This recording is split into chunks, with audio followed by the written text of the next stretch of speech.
Hi ladies and lads. Korang hari ni bersama-sama dengan I, Sis Dina, dalam live stream episod 1 Sinaran Wanita segmen Dapur Terbalik.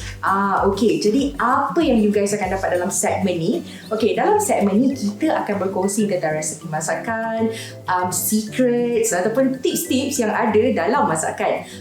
Okay, jadi hari ini I nak share tentang satu resepi yang personally I rasa sangat simple tapi sedap, dan yang paling penting it ticks all the boxes. Sebab apa? Dia ada semua bahan-bahan dalam piramid makanan. Okay, you have carbs, you have protein inside, you have fat. So basically it's a complete food pyramid. Okay, jadi apakah resepi kita pada hari ini? Okay, telur dadar campur. Okay, jadi sebelum kita mulakan dan teruskan dengan perkongsian resepi kita pada hari ini, I nak you guys cepat-cepat like, share dan komen live ni dengan kawan-kawan korang.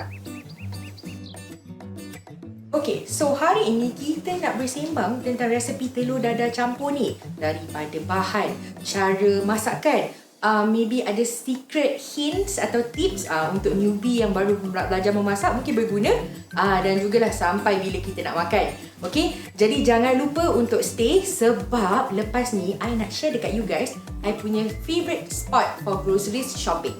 Untuk telur dadar campur ni, resepi ni selalu dapat special request, especially from my husband. Jadi luckily masa I dapat request untuk masak telur dadar ni, I masa tu tengah shopping dekat I punya favourite secret spot. So ala-ala I nak stock up barang, I pun beli teruslah barang-barang untuk resepi telur dadar campur. Okay, jadi jom I tunjukkan kat you guys apa bahan-bahan yang you guys perlukan. Very simple. Okay, first kita perlukan telur obviously. Okay, next kita perlukan apa yang dicampur sebenarnya dalam telur ni. Okay, next kita perlukan sayur bayam. Ini special sikit. Ini bayam Hong Kong. Okay, kita ada berbeza-beza bayam dan mana-mana bayam pun boleh dipakai. Okay, kalau let's say susah sangat nak dapat bayam, boleh pakai carrot. Tak pun boleh juga pakai sayur kangkung. Tapi nanti I akan explain juga apa yang perlu dibuat untuk sayur-sayur ni. Jadi, next kita perlukan bawang. Okay, bawang is actually very important. Sama ada you guys pakai bawang merah ataupun bawang Holland. Okay, kedua-dua bawang ni apa perbezaan dia? Okay, sama, cuma bawang Holland ada mempunyai beberapa kriteria yang tersendiri dan bawang merah juga beberapa kriteria tersendiri. Okay, contohnya contohnya bawang Holland ni dia mempunyai rasa yang lebih manis berbanding bawang merah, tapi bau dia lebih wangi. Bawang merah pula kelebihan dia adalah dekat bau dia yang pungent, bau dia yang agak menyucuk. Okay, kemudian kita teruskan kepada next bahan kita, iaitu kentang. Ubi kentang ni is actually sos karbohidrat kita dalam telur dadar campur. Okay, kemudian kita akan ada chili flakes, ini sebagai perasa. Next is lada sulah sebagai perasa juga. Dan kemudian ada garam. Dan last sekali untuk menggoreng kita perlukan minyak masak. Okay, inilah bahan-bahan telur dadar campur kita. Sebenarnya untuk resepi ni, apa benda yang anda boleh campur kalau anda nak sumber protein yang lain, contohnya seperti daging ayam ke, mince meat ke, ataupun ikan bilis ataupun udang, campur je. Okay, jadi tahu tak dekat mana I dapatkan semua barangan ni? My favourite secret spot for grocery shopping adalah dekat dengan TF Value Mart. Disebabkan barang dia yang murah, berbaloi dan variety yang sangat banyak untuk I buat pilihan. Jadi TF Value Mart adalah pilihan I. Okay, jadi kita nak throwback sikit macam mana bermulanya resepi ni. Okay, jadi resepi ni sebenarnya bermula masa I student dulu. Masa waktu student dulu kan nak jimat, lepas tu masa pun tak cukup, selalu je terkejar-kejar. Jadi apa I buat, bila I lapar, I akan pergi dapur, I akan fikir apa yang boleh I masak dalam masa yang cepat, sekaligus je tapi kenyang. Okay, bagi I untuk kenyang selalunya I always perlukan karbo. Okay, jadi ini adalah source of karbo favourite I selain daripada nasi. Nak tunggu nasi, masak ni lama sangat kan. Okay, jadi this is the source of protein, telur. Jadi kita combine telur, kentang dan juga bahan-bahan lain macam untuk bayam ada banyak vitamins dan juga zat besi dan juga bahan-bahan lain lah. Jadi I rasa ini adalah satu resepi yang balance cepat nak masak dan sangat mudah. You campur everything, dah jadi satu complete meal. Okay, jadi I akan ajar like the simplest way macam mana korang nak buat preparation untuk telur dadah campur ni. Okay, jadi apa kita akan buat? I akan asingkan bahan-bahan untuk dicampur dengan telur. Kemudian baru kita akan campur everything dalam telur. Okay, so mula-mula kita akan ambil bawang besar separuh. Okay, bergantung kepada servings yang you guys nak. Okay, depends. Kalau nak makan 2 orang, selalunya kita akan pakai 2 biji lah, 1 biji telur untuk 1 orang. Dan you guys juga kena pandai agak-agak. Kalau untuk orang yang sangat suka bawang, mungkin boleh letak banyak. Kalau yang kurang hanya nak bagi perasa je, dan you guys boleh letak separuh bawang besar. Okay, jadi bear in mind that apa yang korang nak tambah dalam telur jangan terlalu banyak, sebab nanti takut telur tu akan pecah. Okay, pastikan telur tu sendiri coated everything. Okay, it coats everything yang ada di dalam campuran tersebut. Okay, so kita akan teruskan untuk potong bawang. Okay, bawang terpulang untuk you guys nak potong macam mana. Kadang-kadang I suka potong kasar, kadang-kadang I suka just potong halus. Okay, depends. Cuma hari ni mood I rasa macam nak rasa bawang tu chunky sikit bila kita gigit. Okay, so I rasa should be enough lah for this much, sebab kita nak campur lagi bahan-bahan lain. Okay, so kita akan asingkan dulu sebelah. Kadang-kadang kan bila ada extra bawang macam ni, apa yang I suka buat, I akan potong halus-halus, nipis-nipis. Kemudian I akan jadikan bawang goreng. Okay, macam mana nak buat cara nak buat bawang goreng sedap?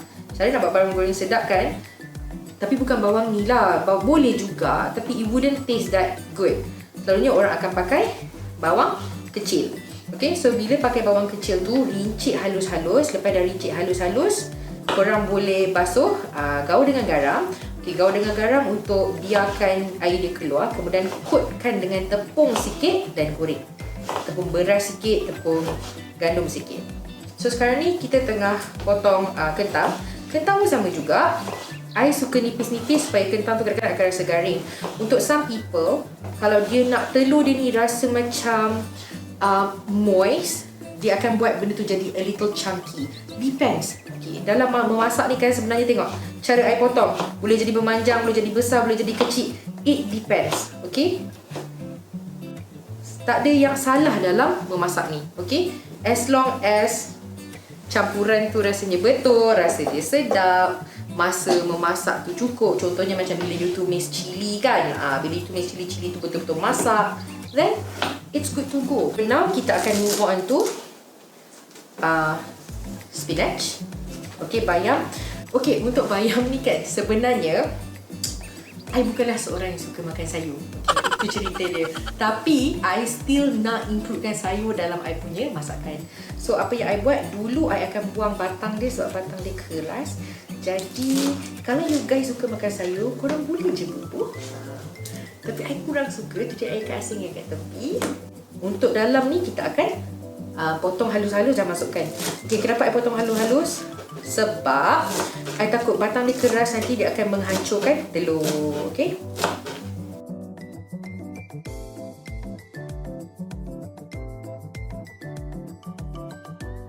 so kita akan masukkan semua yang kita dah potong ni.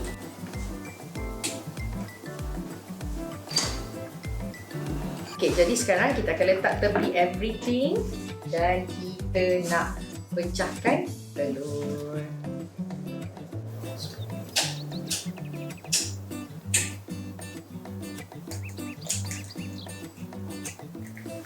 Jadi bila kita dah masukkan telur, kita kena tengok. Kadang-kadang barang ni, bahan ni banyak sangat. Okay, macam ni salah I dah kebubur banyak sangat kentang sebab excited kan. Okay, jadi apa kita buat untuk kita pastikan telur ni coated everything, kita kena tambah telur. So I expect kita akan ada, kita akan masukkan 4 telur dalam. Okay, so kacau sampai semua sebati. Kalau nampak, okay, semua ni dah bercampur kan? Alright. So kita akan move to the next one. Lada sulah sikit. Okay, ataupun lada putih. Tengoklah. Kalau you guys suka bau yang pungent atau bau yang sharp, korang boleh letak lada putih. Okey. Kemudian chili flakes. Okey, untuk some people dia memang suka rasa pedas. So jadi bila rasa pedas, kena bubuh chili flakes banyak sikit. I pun suka sebab I suka the colour.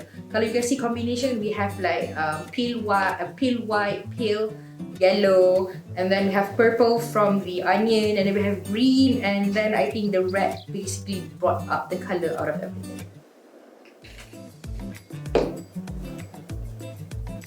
Okay. Just kacau.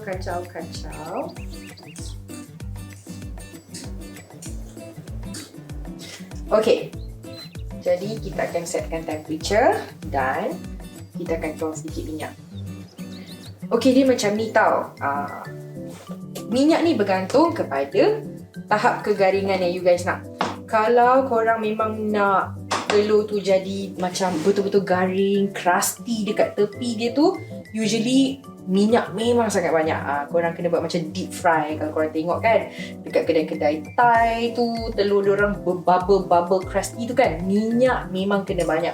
Tapi untuk mereka yang very health conscious, okay, you think that maybe oil is not good for your health, jadi limitkan minyak bila korang nak menggoreng. Okay, jangan lupa nanti masa lepas tuang tu decreasekan sikit kepanasan, kurangkan sikit kepanasan sebab kita takut kentang tak masak kat dalam tapi dekat luar dah jadi garing ataupun dah masak. Jadi kita basically cook in a low heat. Jadi memerlukan sikit masa lah. Bukan kalau macam anda goreng telur, awak semua goreng telur tu cepat je kan. Yang ni makan masa sikit sebab kita ada kentang. Jadi agak-agak juga kadang-kadang mungkin bancuhan terlebih. Jadi bila bancuhan terlebih ni kena pandai agak-agak sikit nak masukkan. Okay. Masukkan carefully. Pastikan telur tu betul-betul coat everything.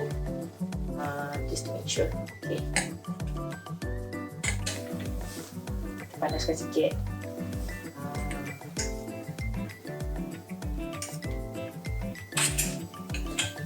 Sambil tu, alang-alang, you guys susun kalau boleh sikit, jangan bagi bertindih. Sebab untuk dia cepat masak.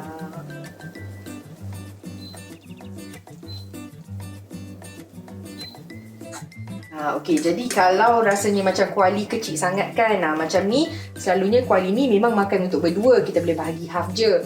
Tapi campurannya pula terbanyak kali ni. Kalau dah rasa banyak sangat, why not? Masak apa yang patut dulu, okey, kemudian bakinya boleh simpan untuk masak kemudian. Okey, kalau tak nak mungkin boleh masak 2 kali. Sebab apa? Kita kalau boleh kita tak nak dia terlalu tebal. Bila dia terlalu tebal nanti, bila awak angkat dia akan pecah ataupun basically kentang tu kurang masak. Okey.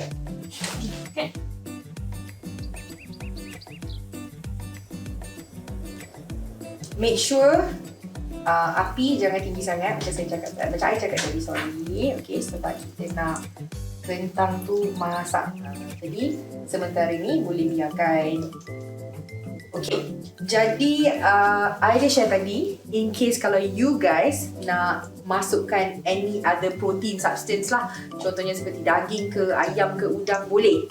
Okey, boleh, tapi pastikan dipotong halus-halus, advisably, okey, supaya dia jadi cantik, dia tak retak teruk masa you guys nak flip, macam tu lah. Okay, jadi usually I memang suka letak udang. I akan letak udang yang kecil-kecil tu kan. Okay, kita akan belah dua, lepas dicuci dan kita akan masukkan sekali dalam ni.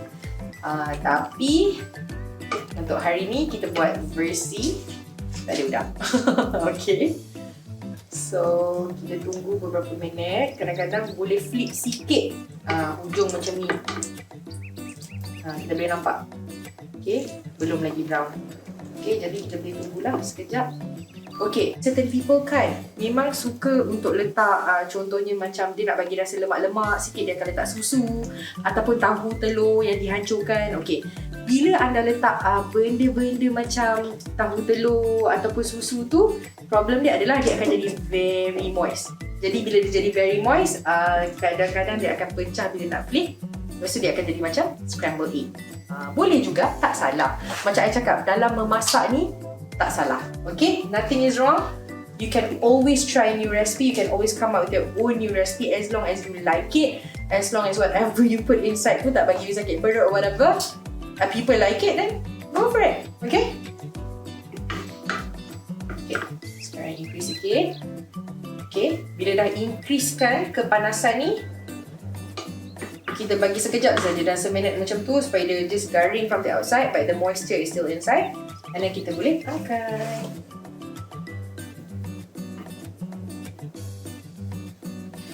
Okay, daripada resepi yang I dah share dah tadi, I ada beberapa pesanan untuk you guys, especially for those yang newbie yang baru nak belajar memasak ataupun nak cuba resepi ni. Okay, I ada bagi pilihan sama ada nak menggunakan butter ataupun minyak. Okay, minyak kalau you guys nak you punya telur ni garing-garing. Tapi kalau butter more to lemak dan moisture. So sebab kalau you masak scrambled egg, butter kena banyak. Okay, next I nak ceritakan sikit. I dah cakap sikit tadi kan tentang perbezaan bawang Holland dan juga bawang merah besar.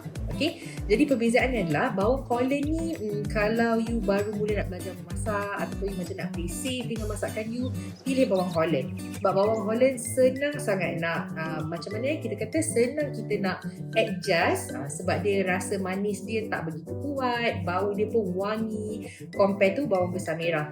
Okay, bawang besar merah ni dia manis dan ada sikit rasa pahit-pahit. Tapi bawang merah besar ni actually sangat-sangat sedap kalau kita nak masak masakan kampung ataupun lauk-lauk. Jadi kalau kita tengok kan, kebanyakan masakan macam utara, saya orang utara ataupun saya pun orang utara. So kalau orang utara ni dia memang banyak pakai bawang. Apa benda, segala benda semua nak bawa bawang. Tu sebab kalau masak sambal nak bawa bawang. Kalau masak kari, bawang lagi banyak, lagi sedap. Tapi kena pandai. Okay, pandai mix and match kan untuk rasa dia jadi balance.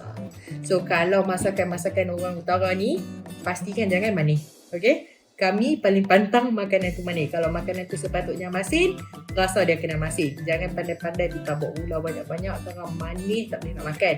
Okay, jadi itu sahaja untuk resepi kita pada hari ini. Hopefully you guys enjoy lah dengar I berceloteh daripada awal sampai habis tentang resepi kita pada hari ini. So jangan lupa, kalau you guys ada any suggestion ataupun korang sendiri boleh share any tips yang korang rasa berguna dalam masakan ni, maybe kita ada commenters ataupun orang-orang yang membaca kan, korang boleh share juga dekat dengan komen banyak-banyak, komen laju-laju. So jangan lupa untuk share video ni juga dengan kawan-kawan, like banyak-banyak dan like juga page Sinaran Wanita supaya kalau kita ada next lagi resepi, korang akan terus dapat notification. Okay? Okay. I ada berita baik untuk you guys yang mana suka sangat berceloteh, yang tak camera shy ataupun yang nak shine korang punya capability untuk jadi host.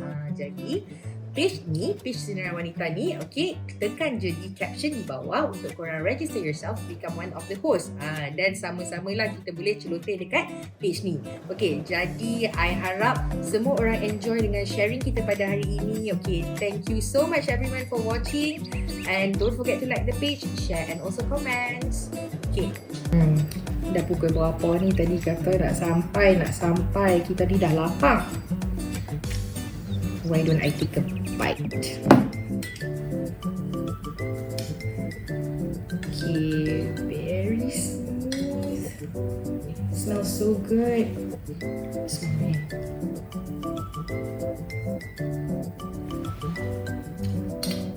Awesome.